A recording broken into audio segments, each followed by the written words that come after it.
Good afternoon.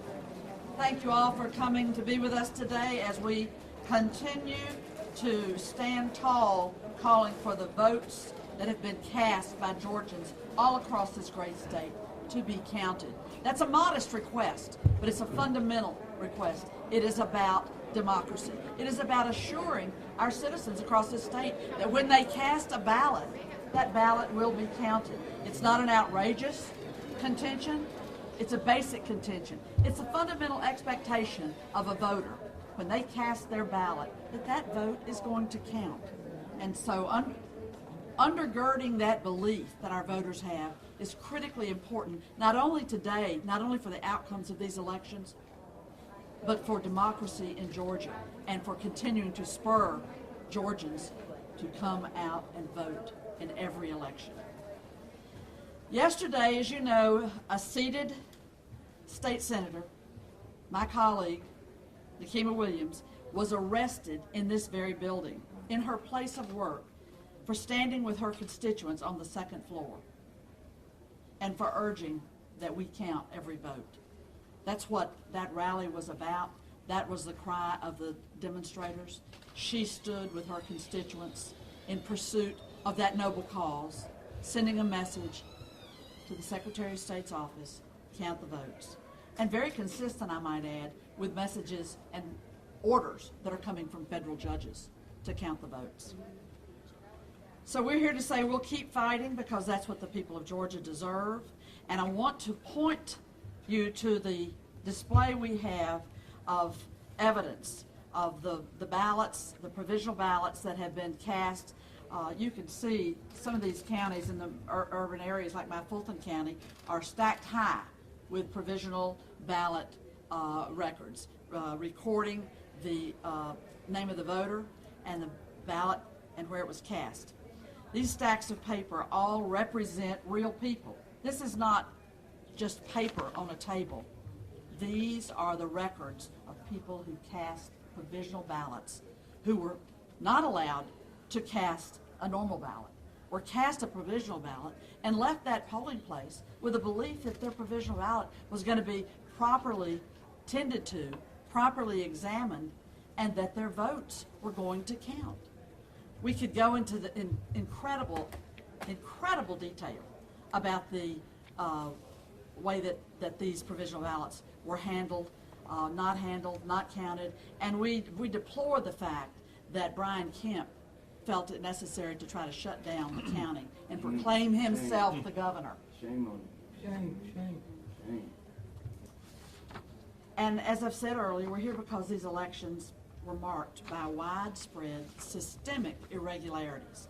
And we're going to hear more of that from folks that are versed in all of the detail of it, but stay tuned. It's not a pretty story. And on Election Day, Kemp's office failed to prepare local boards of election for common problems. Now, he's the Secretary of State. He's on the ballot for governor. And yet, there was not any notice out to be sure that you have working power cords so that the voting machines work. Ensuring that there are enough working electronic voting machines at each polling place.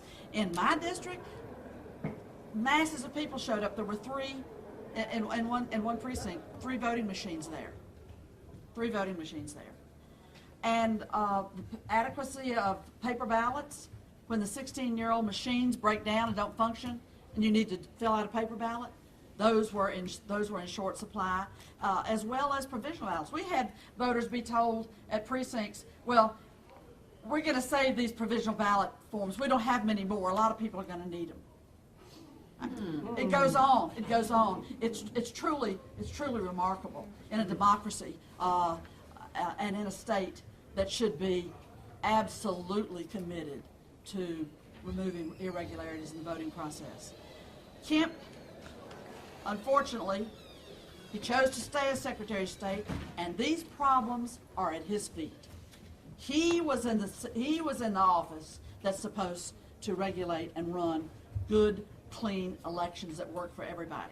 So when that didn't happen, we can't do anything but point the finger at Brian Kemp. He failed to prepare precincts for record turnout, which we knew was coming. It was predicted widely. All the polling showed it. All the media outlets proclaimed it, and we knew this was coming. And Kemp chose to oversee his own election, a clear conflict of interest. He listened to no one who entered the plea, please step down. Please have some sense of appropriate behavior. Please excuse yourself from this seat when you're on the ballot seeking to be the governor. He was asked by Congressman John Lewis. He was asked by Congressman Hank Johnson to resign.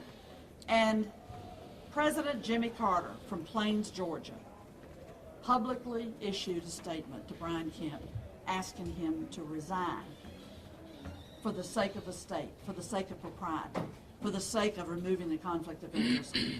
And Brian Kemp chose to stay in that position. And we see these elections that have been run under his oversight as a result. He's worked for years to stop eligible Georgians from making their voices heard. And I will say to you, just as minor examples, under Kemp's watch, over 200 polling places have been closed. And we closely watched the effort by his own consultant that he recommended to the election officials in Randolph County to close 7 out of 9 polling places in Randolph County, a county that is massively African American in its population. But suddenly, those precincts needed to be closed, says the consultant. It took massive rallies and pushback and fight back and legal filings. Now, I'm sorry, but you keep hitting your paper on top of my mic. I don't want to do that one more time. Count all the votes and stop banging on the mic. He told me to pinch you, but I didn't want to do that. We were missing your hand signals, so we're glad you. I'm sorry to interrupt. No, not at all a problem. Apologize. Thank you. I will just simply close by saying this man, as Secretary of State, Brian Kemp, purged nearly 1.5 million voters from the rolls. And despite it all, Georgians from all across the state turned out to vote. We applaud this massive turnout. Independents, Republicans, and Democrats turned out to vote. Nearly 4 million votes were cast, an absolute record, and people of color cast ballots in unprecedented numbers in Georgia. Many stood in lines 3 and 4 hours in the cold and the rain, some with their young children on their hip or in a stroller to make their voices heard. At my polling place, there weren't enough machines, and I was in line 1 hour and 45 minutes. That's a modest and mild example. Georgians deserve to have their votes counted. Who can contradict that? When we hear these statements from the press flags from Kemp's campaign saying that we should stop the counting, we should stop the counting. I think the president's called for stopping the counting, certainly in Florida. I don't know if he's gotten real engaged in our race at this point, but I'm sure you'll cover it when he does. We deserve to have our votes counted, and that's why we're here. We're going to continue to fight to count every vote. I want to turn to my colleague from the Senate. We spoke about you, Senator, before you arrived. You spoke beautifully for yourself in the well of the Senate today. We'd like to turn to you and ask for remarks, and we will have to excuse ourselves to go to a Senate caucus meeting that is occurring momentarily. Senator Nikema Williams from Woo, we love you.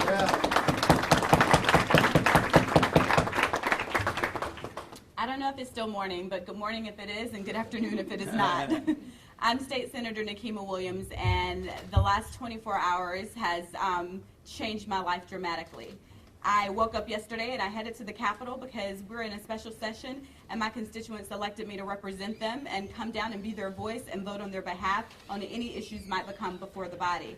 What I did not realize that many of my constituents were going to be coming down to join in a peaceful protest in the rotunda of the Capitol yesterday. I was going about my day and I heard a lot of commotion downstairs and saw that people that I recognized, constituents, and I joined them down in the rotunda of the Capitol. Never did I imagine that my day would end up with me being in jail. I spent 5 hours, a little over 5 hours in the Fulton County Jail because I, as a senator, did not leave the state capitol when Capitol Police told me to leave during special session. As a sitting member of the legislature, I did not leave the Capitol, and so I was taken out in handcuffs and jailed because I stood with my constituents to voice their concerns and make sure that every vote is counted. While I do regret that Capitol Police made the decision that I think was unlawful to arrest me, I don't regret standing with my constituents. I don't regret standing up for what I know was fair, just, and right.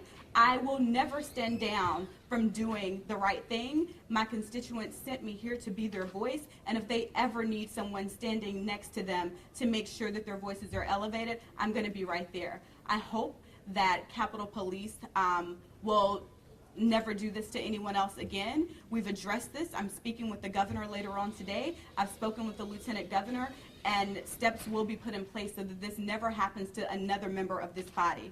But as far as today, I want my constituents to know that they were heard. There is a reason that people are trying to shut us down. And there is no reason to disband a peaceful protest in the state capitol, a capitol that belongs to the people of Georgia, if there is not something behind counting every vote. We demand that every vote be counted. I demand that those that we continue to uplift that have too far been unheard and unseen in the political process be heard, and I will continue to stand with them every day that I'm a member of this body. Thank you. All right.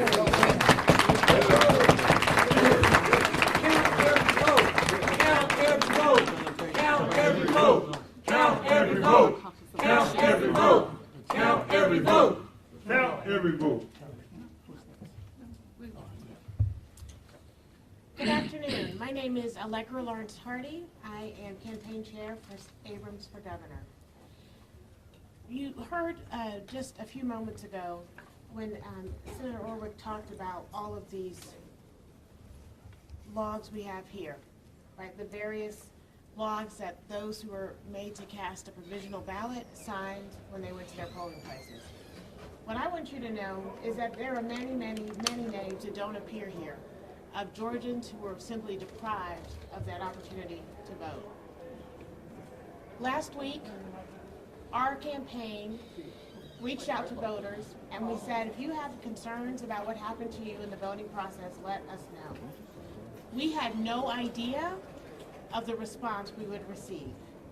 I am here to tell you today that we have received more than 25,000 calls, emails, text messages, postings on social media, more than 25,000 complaints from Georgia voters about the process. So to talk about provisional ballots for a moment, as I said, you have the logs here that people sign when they get a provisional ballot.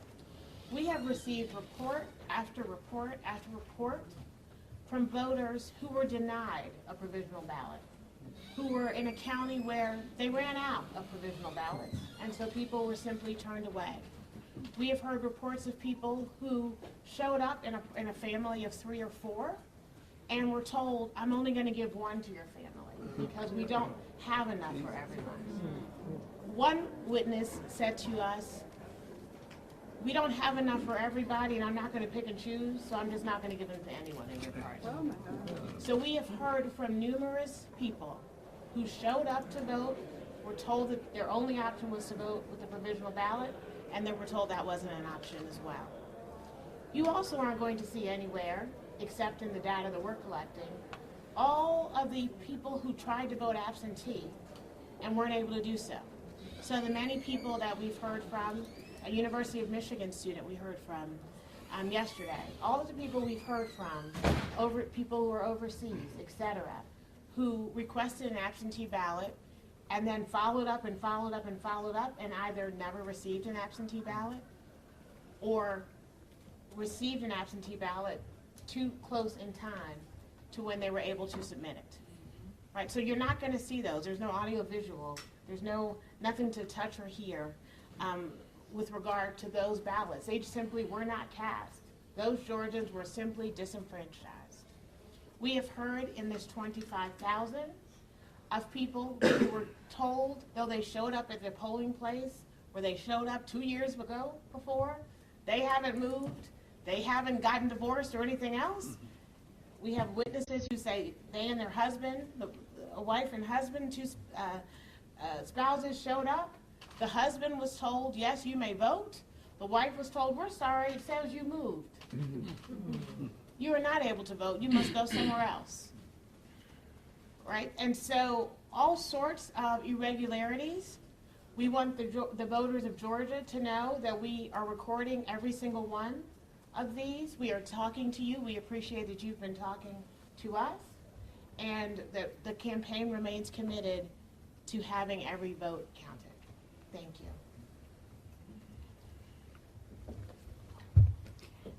Thanks, members of the legislature, for being here with us today. We appreciate your support, and we appreciate you in particular standing with the voters and constituents in the states. I again issue my call for Brian Kemp to join these public servants in asking for every vote to be counted.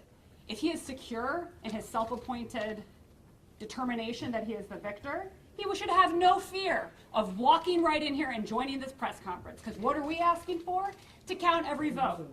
And these Democratic legislators, they represent Republicans. They represent independents. They represent Democrats. They represent people who just live in their district. Yes. That is what a public servant does, and that is not what Brian Kemp has done. I would like to remind everybody that his last official act as Secretary of State was using that body as a taxpayer-funded arm of his campaign and issuing a press release that said, "I'm the victor." And then the next day, he's standing saying that he's governor-elect. We reject that. That is not what people who sign up to represent their constituents and voters do. That is such an egregious breach of public trust and an egregious breach of power and straight-up corruption. The voters of Georgia deserve better than that. And a lot of you are very interested in the numbers, and so I'm here to give you the most up-to-date numbers. Last night, we had thousands of more votes come in. And again, there were more election day votes reported. There were more mail votes reported. People are like, "Lauren, tell me the numbers. What's going on?" I'm like, "Give me an hour. I don't know what's going to happen." Nobody here can know what's going to happen. These were coming out of counties that had been listed as 100% reporting. They are not 100% reported. We are so grateful that federal judges have stepped in to slow this down and give the counties until Friday to figure this out. So with those additional votes that came in last night from a variety of counties, and then some provisionals that were reported this morning out of Gwinnett, we are now down to 17,759 Abrams votes away from forcing this into a runoff. All right. Woo! All right. And we are now a mere 15,445 votes from triggering a recount. These numbers are extraordinarily small when you consider nearly 4 million Georgians cast their ballot this year. And so why we came to the Capitol to stand with the real public servants of this state, fighting for Republicans, Democrats, independents, and those who live in our state, is to literally show you the painstaking work that has occurred and why I do not believe any number coming out of the Secretary of State's office. Because look at how we do elections in this state. Look at this. This is Paulding County, a predominantly Republican county. 3 names on this sheet, handwritten, some codes in there. Oh wait, now let's look at this one. This is Lowndes County. Oh, they did it a completely different way. Completely different way. And our tremendous, tremendous staff, our amazing volunteers, have been going around collecting all of this. All county by county by county. There's no database. We have built a database out of this, obviously. But there's no database. And that's why we continue to reject any number coming out of the Secretary of State's office, because still the counties are finding more votes. So we were all in court again yesterday. We are hopeful that again we will have a positive decision for the voters of Georgia. We may not get everything we asked for. There are big questions at hand. But what I will tell you, this county certification that is occurring right now is not a be-all or end-all, because a federal judge has said, no matter what you're certifying, we demand that you count these absentees. And so all the way through Friday, the counting is going to continue. And we will learn every hour how many more votes there actually are. And so I encourage you to look through these sheets, to ask us questions about them. I would encourage you to go to the elections officials themselves to ask them about these sheets, because there may be stacks of them we don't even know about. I would draw your attention to the biggest stack there, which is Gwinnett County, which by and far is the largest stack by an exponent.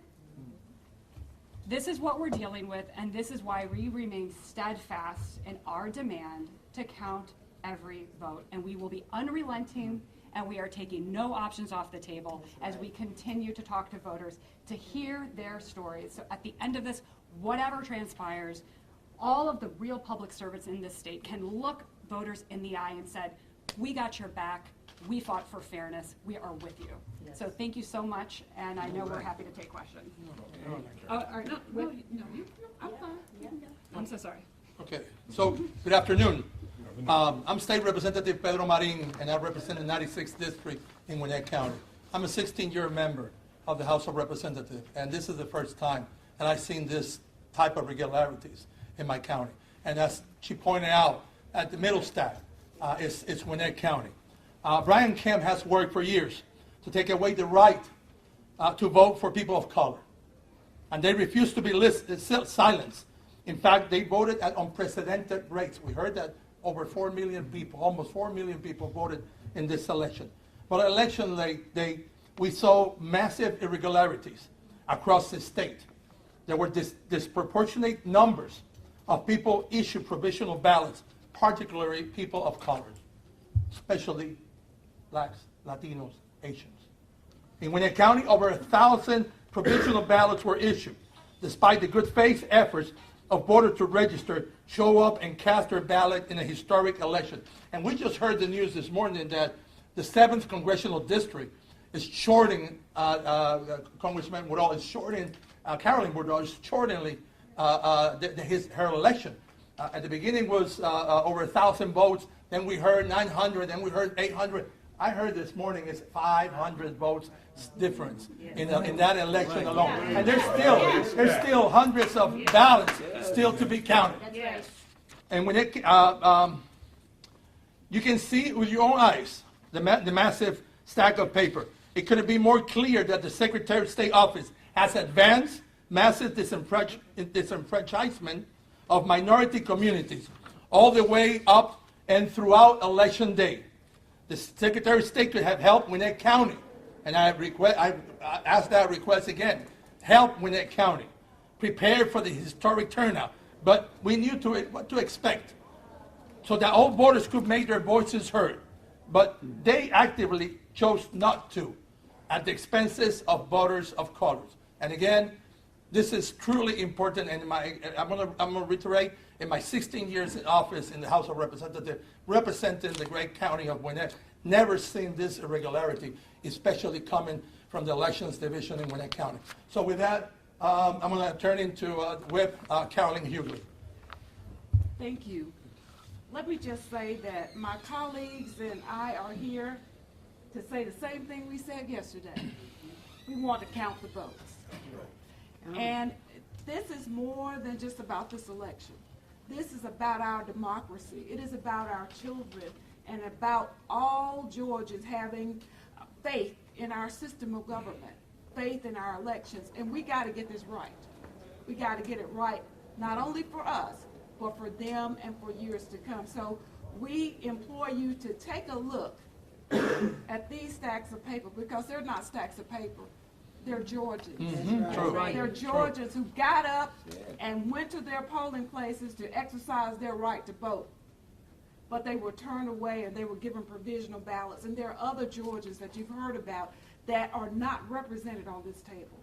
We cannot have this here in our great state, and we will not rest until we count every vote in this election and we prepare the way for future elections. Yes. Right. Yes. So with that, we're going to open it up for any questions that you might have, and Lauren is going to answer all the questions. Yes. I defer all my questions to the witness. All right, Laura. Put you on the spot. Lauren, I mean, I've looked at these documents. I mean, I understand what they are. Is the beef here that is it the volume? Is that they are inconsistent or that they're inaccurate? Because from this, I mean, we see these after every single election. Right. So, we're told that there was evidence of massive irregularities from these documents. So is it the inconsistency, or what is it specifically? So in these specific documents, I would say there's a couple things. First, we've never seen this number of provisionals. It's hard to estimate, but our hand count of going around the county is nearly 30,000 provisionals were cast. That is by a big metric, larger than anything we've ever seen in the state. And you will not be surprised to learn that the record keeping around provisional ballots in last elections is shoddy to non-existent, because we've had a Secretary of State who has not done his job. And so in the era of the smartphone, we have not found a way to automate this procedure and get good data around it. And so our team is going through and looking at data and trying to figure out what we can in terms of how this compares to the past. We know for sure this is way more than we've ever seen before. We also know that the Secretary of State's office is not being transparent about their own data. Over the course of the past week, they have removed data from their website. They removed previous year election vote history in 2018. Do not worry. We had already downloaded all of that data and have provided it to anybody and can provide it to members of the media if you do not have it. So that's happening. The other piece that just shows the complete dereliction of duty out of Secretary Kemp's office is that every single county's form looks different. The state code says you need the first and last name and this 2-digit code. Again, in the contemporary modern era, would not it have been nice to at least have a standardized form? Yes. So part of the point here is another proof point that Secretary Kemp deliberately chose not to do his job, because a normal, high-functioning Secretary of State would be issuing guidance regularly on a whole myriad set of issues. So what our chairwoman said, Allegra, is this does not represent the folks who did not have the option of a provisional or emergency paper because there were not enough printed. And so we wanted to show you all why the data should be given quite a run for its money. All the data coming out of Secretary of State should not be viewed as credible, because this is what we're all dealing with. And it's why I continue to say in our campaign, we don't know how many. Nobody knows how many. Nobody can know that, because the record keeping looks like this.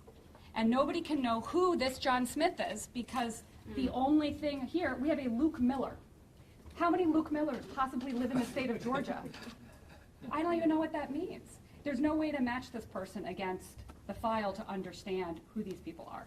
So again, we are doing our best efforts to collect data, and again, to come to you, the media, with the most honest representation of what we know, and going to the courts with the same to demand action. And so I would say inconsistency, unbelievable volume, and a just utter disaster of election administration, that this is the cleanup we're doing in a race that, if there were 17,000 more votes, would be in a runoff.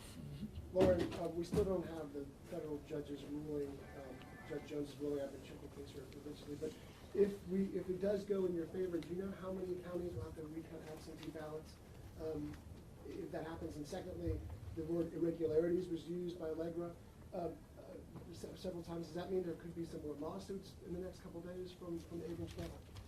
So the first question was around rejected absentees. I don't have my exact number, but my team can send it to you. It's just under 3,000 rejected absentee ballots.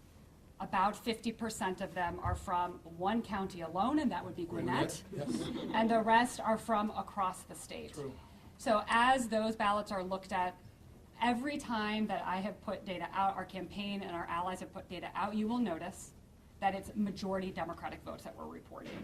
And so again, to your question, we expect that of those 3,000 rejected, if they actually are counted, we would expect them to be disproportionately Democratic, because that's again what we have seen. The second question is in terms of additional litigation. We are looking at all of our options and continuing to pursue them. As Allegra said, more than 25,000 phone calls. That number is actually, I think, just the phone call number, if I'm correct, in addition to the emails and the tweets and everything else. We have been flooded. And so we are continuing to look at what other options we have. Allegra, is there anything you would like to add? Okay. Lauren, you get phone calls, we get phone calls. each one of those phone calls we have to verify oftentimes before we report it. Some of them, what you're describing is potentially horrific.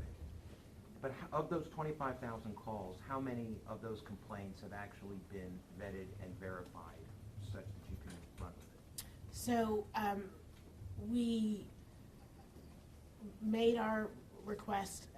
This had all felt like one very long day, but I think that was Thursday of last week when we were together, when we invited folks to call. The campaign's incredible field team has been talking to folks and helping vet those. That's absolutely right. Sometimes people didn't realize when they moved they had to change their voter registration or other things, right? They think they have a problem, but when they really didn't have a problem. What we have been doing is vetting all of these people, talking with these people, et cetera. We're not at the end of the 25,000 phone calls, and that many more, it sounds like, emails.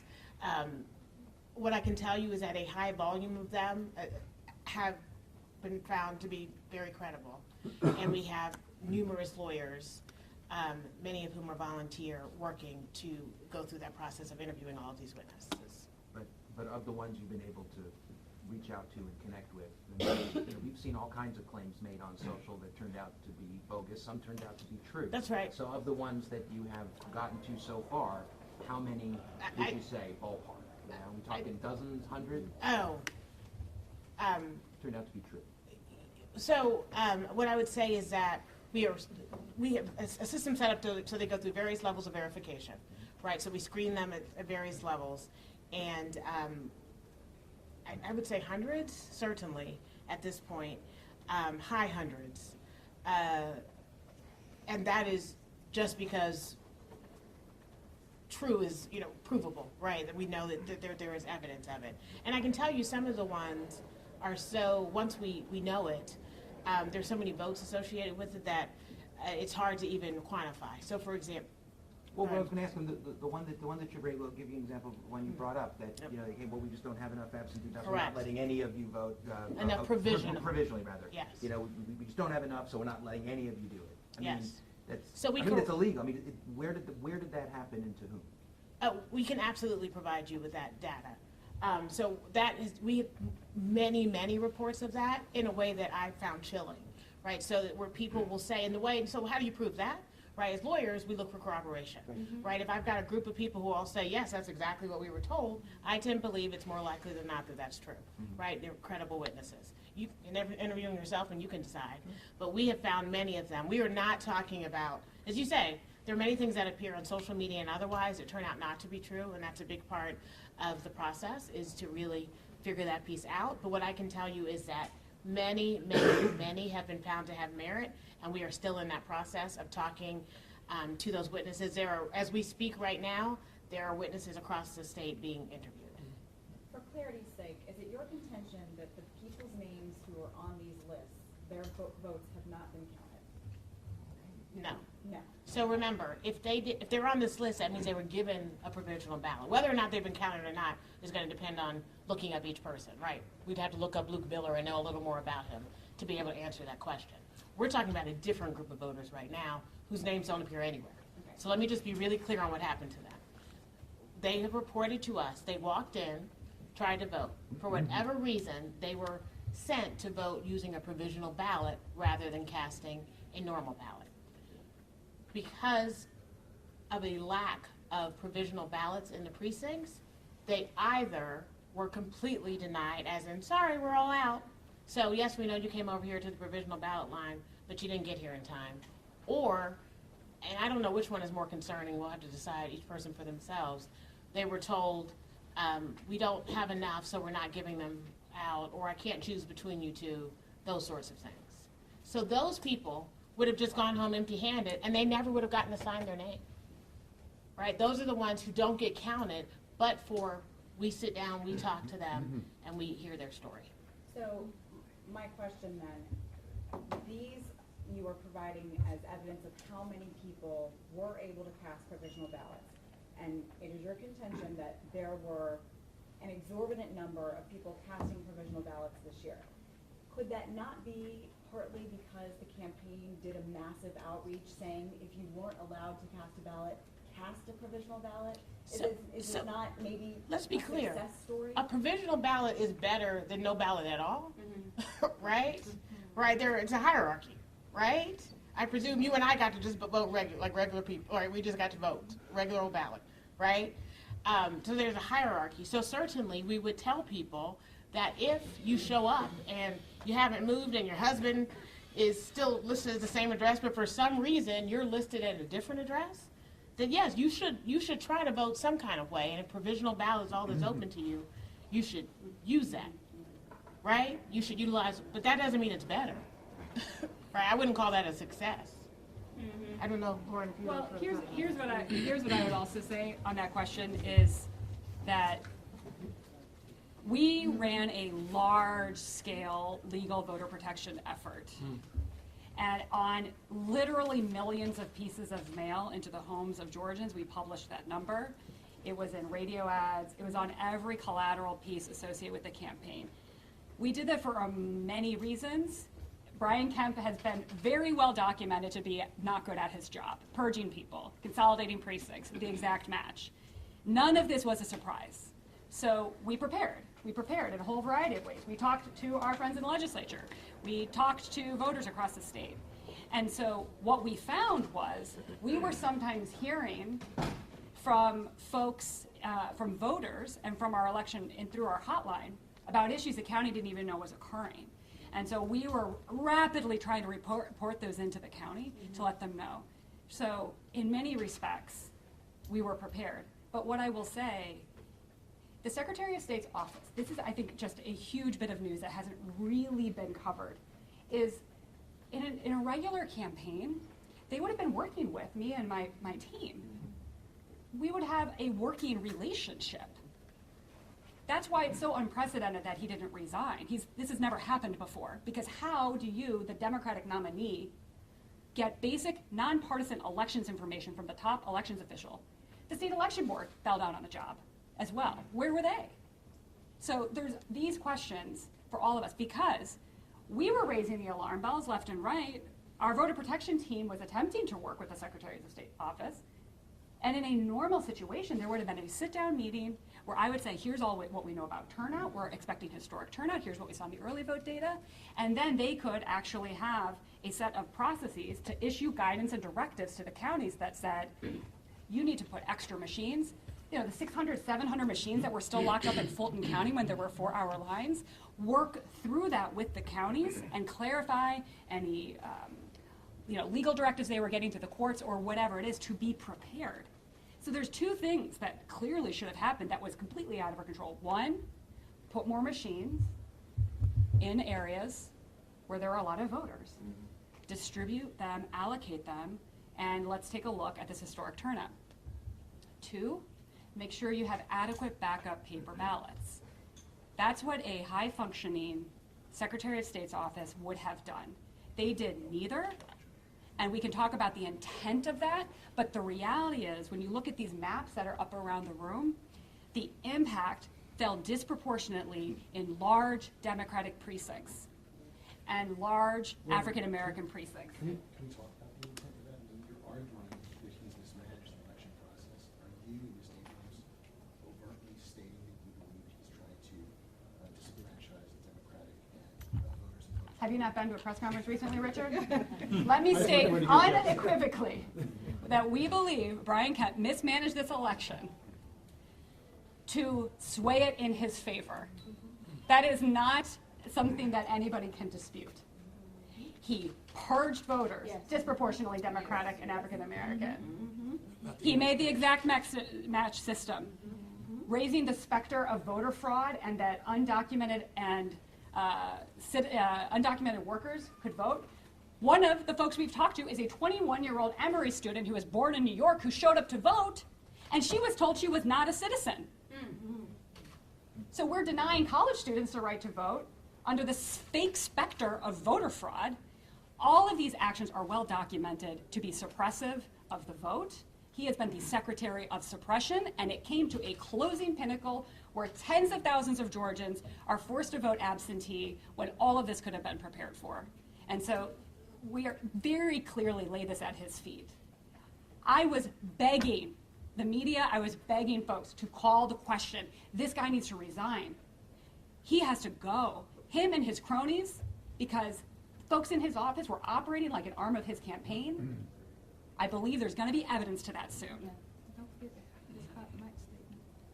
Oh yes, and then there's multiple hot mic statements where all these Democrats are voting, as if this is a bad thing. So it is a complete and utter falling down of the job and an unbelievable dearth of leadership out of the Republican Party here to just allow this to happen. And then to try and shove this guy down our throats when it's not been called, it's too close to call, and this is what transpired. And so, you know, we've got a couple more days here. Every day, an hour that goes by, we learn new things. And so that's what we're going to do. We can take 2 more questions. You keep talking about, you've talked about how there's a couple more days. You're kind of outlining what could be an almost endless process there. So can you reconcile that? Do you think that there's a sense of, are you figuring in a sense of impatience that could, you know, that could come if this goes on past Thanksgiving and, you know, into December and that sort of thing, and if Stacey does not force a runoff or a recount? We are just exploring all of our options and taking a look to see what we can do. So there's no specific answer to that question at this time. Let's do your, she's been very patient. From a factual basis, do you have any ballpark feel for the number of voters who you've heard from, or Allegra, whichever one of you, that you do believe were, you know, bigger than a breadbox, smaller than an elephant, but that you believe went to ask for a provisional ballot, and whether one person was given, the other was not generally? For one, any ballpark number on that? And for 2, if you can just name a couple of the specific counties where we've heard that that happened. So I'm going to let Lauren give the ballpark because, you know, lawyers are not good at ballparks. I want to give, you know, I'm sitting here going through the spreadsheet in my head. I'll let you give the ballpark, but they don't talk about the counties. The honest answer is we just don't know. And what we have really tried to do through this process is give the best possible facts. And one fact that I didn't mention is by our count, and again, we don't have full information like elections officials, is that we still have over 20,000 provisionals to count, well above a 17,000 runoff level. And then again, this unknown piece, and they're not big numbers, but I think it is really meaningful to understand that we're still getting election day votes. We're still getting mail votes. And again, these are not overwhelming numbers, but it is very meaningful in terms of why we need the time to go through a certification process to try and get the best possible counts in these counties.